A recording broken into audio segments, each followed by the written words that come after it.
Mithilanchal music present.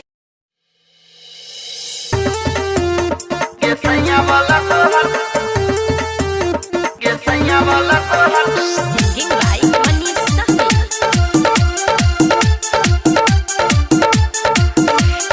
DJ Om Shankar Parsa Harbhinda. गे सैया वाला तोहर छोड़ी नथिया हम तोरबो, गे सैया वाला तोहर छोड़ी नथिया हम तोरबो। तोरे पैया हमर गरल छथियान गे, कइला तू हमरा करे छे हरान गे। कान में के बाली छौरी अपन वाला छोरबो, कान में के बाली छौरी अपन वाला छोरबो। गे सैया वाला तोहर छोड़ी नथिया हम तोरबो, गे सैया वाला तोहर छोड़ी नथिया हम तोरबो, गे सैया वाला तोहर छोड़ी नथिया हम तोरबो, गे सैया वाला तोहर छोड़ी नथिया हम तोरबो। Presented by Mithilanchal music. DJ Om Shankar Parsa हरभिंडा।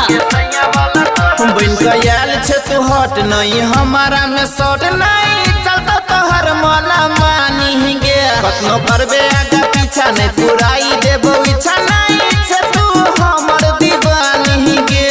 अपन वाला देलहा मोबाइल छौरी फोड़बो, अपन वाला देलहा मोबाइल छौरी फोड़बो। गे सैया वाला तोहर छौरी नथिया हम तोरबो, गे सैया वाला तोहर छौरी नथिया हम तोरबो, गे सैया वाला तोहर छौरी नथिया हम तोरबो, गे सैया वाला तोहर छौरी नथिया हम तोरबो।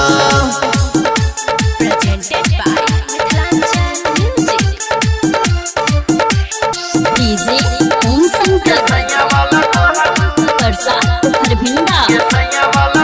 कहो सहनी मनीष बनले दोसर के तू मिस राइटर उमे सनाता तू जोड़ले है गे। नंबर कैले तू ब्लॉक हमरा होई गेले शौक, कहै छियै तू साचो के छोड़ले है गे।